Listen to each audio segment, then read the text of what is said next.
All right, this is a demonstration for the making of orange chicken, Panda Express style.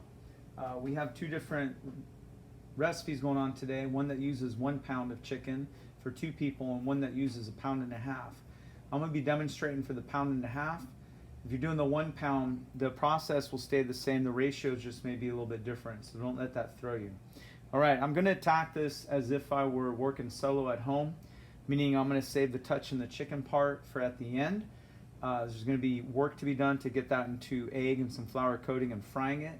But if you guys have partners in class, which you will, you can be doing some of the stuff simultaneously at the same time. Let's start with our orange sauce for the stir fry. All right, so we're going to have out front for you guys here the soy vinegar and potential orange juice. And so the ratio is 1/3 cup of soy, which I'm going to be putting into another container here. Okay, so let's just reuse these. 1/3 cup of soy. Okay, and then also half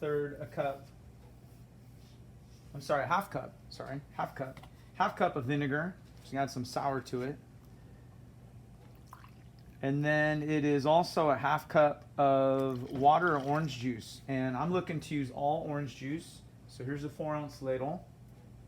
Okay, and this is fresh squeezed, so you guys have oranges to zest, and you're going to be getting some juice together to replace this.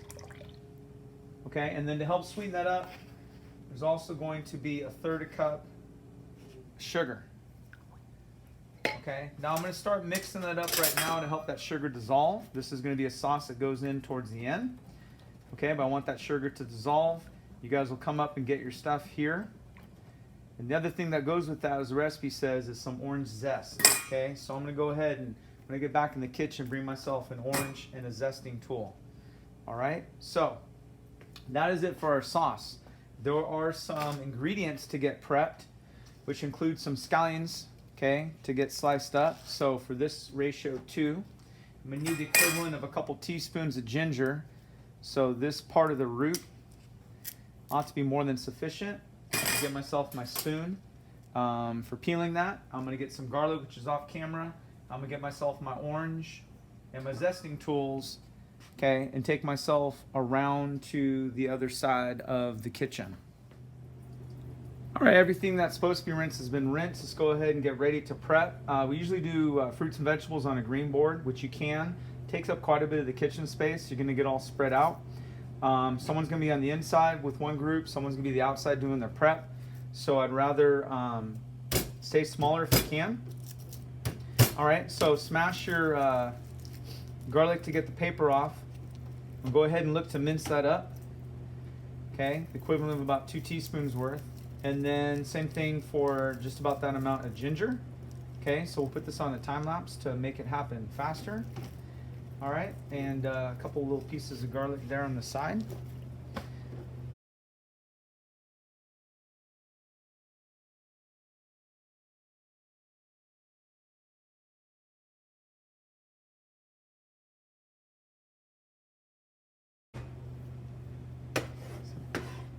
All right, so move that over to the side.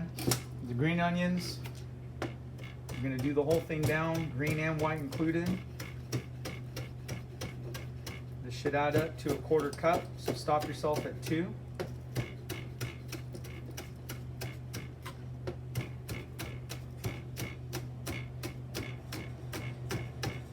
And again, we don't take the root end off until the very end.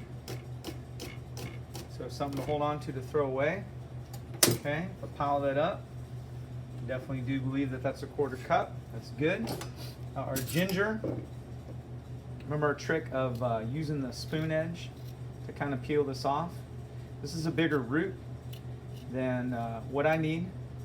All right, so don't peel the whole thing if it's not necessary.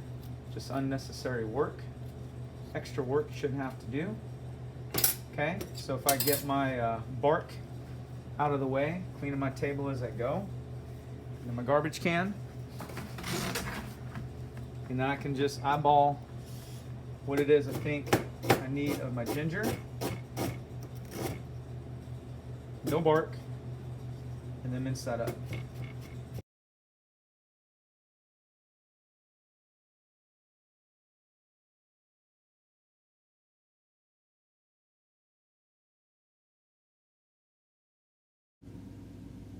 Now that I'm done cutting up all my vegetables, they're going to be stir-fried. I'm double-checking my measurements. So garlic, 2 teaspoons. That ended up being correct with the 2 cloves. Quarter cup of scallions would be 4 tablespoons. So just because I had spoons, I'm using those. And then the ginger being 2 teaspoons. Checking that I was a little bit over, so I get rid of the excess a little bit off to the side. The ginger and garlic get stir-fried together so they can get moved by each other on the board. Get your scallions in a separate pile because they're going to be stir-fried on their own. But we've got this orange to deal with, the zest, all right? And this is going to go in the sauce, the zest, that's why it's over here. This got rinsed, but again, this is softer. It's collapsing, so we're not going to use that. So definitely we're going to stop at 1 orange amount of zest because the microplaner makes it so small and fine, it's going to have stronger flavor. Okay, so if I move this around,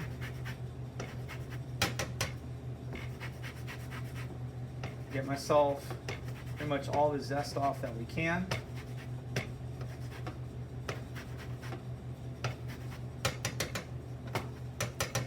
That may seem like just a wet mess of things, but because it's so fine, that's going to be intense flavor. Plus, we're using all orange juice where oftentimes I use just water half and half. All right, we'll set this off to the side. All right, but before we go over and start messing with the egg, we're gonna go ahead and get our flour cornstarch mixture together because once we start touching the egg, then we're starting to touch the raw things.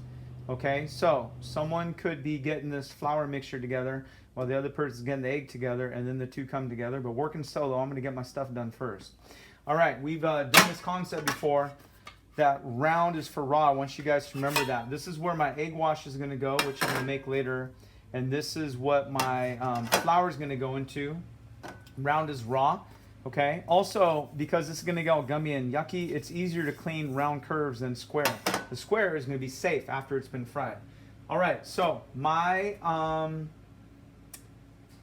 dry stuff is going to be 3/4 a cup of cornstarch. Okay, I'm sorry, half a cup. Okay, my dry stuff is a 2-to-1 ratio. Half a cup of cornstarch, okay, and a 1/4 cup of flour. All right, so cornstarch, gonna give this fluffy appearance. Okay, so half doesn't fit inside, so I'm gonna do a 1/4 twice. Okay, so 1/4, 2/4 half. You guys will have this to share from, the smaller one. And then a 1/4 cup of flour. Okay, and so once we're done with the flour, then we put it off to the side. Now, we're jumping ahead, but I'd rather get this done now. At the bottom of the recipe, it talks about possibly needing something that's known as a slurry. Okay, and a slurry is like a liquid for thickening things. All right, and what that would include is some cornstarch and water, and I don't know if I'm gonna need that. Okay, so I'll have it ready to go, so I'm not fumbling and bumbling around with it later. But it's a 3-to-1 ratio of water to cornstarch, or 1-to-3. Okay, so if I have 1 part cornstarch, which is 2 teaspoons, then I'm gonna get myself 2 tablespoons of water ready to go. This is a liquid. I'll add into the sauce at the end if it needs it to help tighten it up, thicken it up. You don't need it, pour it down the sink when you're done, but you'll be glad to have it. All right, so this coating that we have is going to have cornstarch and flour in it, and that's going to help thicken up the sauce as well. Okay, but sometimes we need a little bit of help with what we call the slurry. All right, so make sure this is nice and mixed. All right, we have our other round. Round is for raw because the chicken's gonna go in the egg, which is round and raw, into the cornstarch, which is round and raw, into this once it's been breaded, then we'll finally fry. So let's go back over to the table and get our egg stuff together. So here at the table, the recipe's asking for white pepper, salt, and egg. We're gonna be adding in some oil, which is back in my kitchen. All right, so we could get away with black pepper. So at home, if you have black pepper, that'll be fine. Okay, the white pepper we have. Okay, doesn't look so white, right? It just has the shell off a little bit of the peppercorn. just kind of traditional in Asian dishes. Okay, so a half teaspoon of that. I'm gonna go ahead and have salt up here for you. So that's 1.5 teaspoons, so that you guys can just kind of come to one spot. And then 2 eggs. And I'm gonna be adding 2 tablespoons of oil when I get over to my kitchen. All right, so crack that in.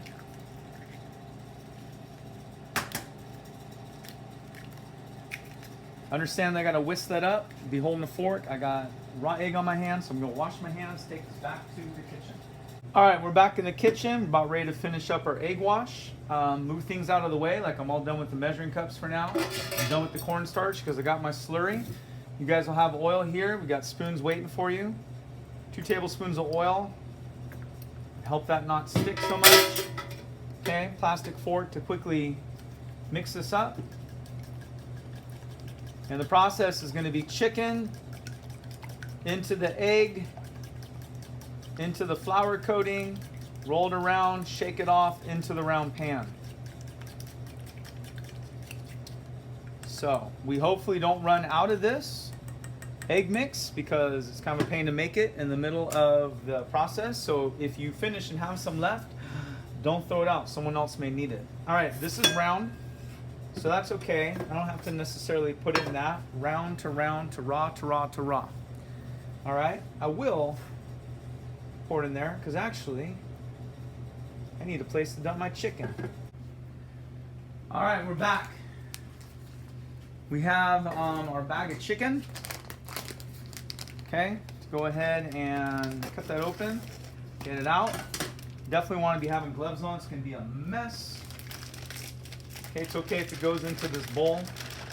I had egg in it. It's all going to get coated together. All right, that was part of my demo. What you guys saw in class was a little bit short of 1.5 pounds, and that's the rest. All right, so do not try to put this all in at once. You're not going to like the results. All right, but again, it's chicken and the egg in the coating in the pan once you shake it off. All right, so maybe about 1/3 of it so far. Lift that up, kind of coat it, kind of let the egg run out of your fingers a little bit, spread it around in the cornstarch and flour. Probably recommend that you don't have the spoon in your way. You lift that up and fluff it to get it coated. They hopefully don't stick together. You throw them in the pan.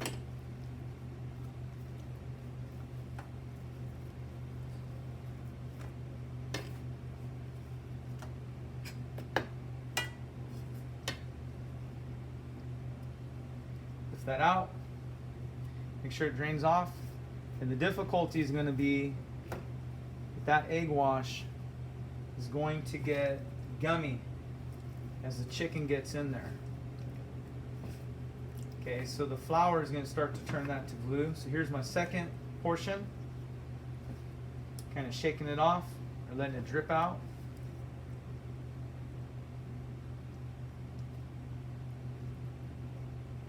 In to get coated. I'm going to have extra cornstarch and flour in the right ratio, so if you guys run out, then you can make that, get that replacement right away. Okay, so what you need to understand is it's not going to be perfectly coated at all. So please don't try to make that happen because it's just not going to.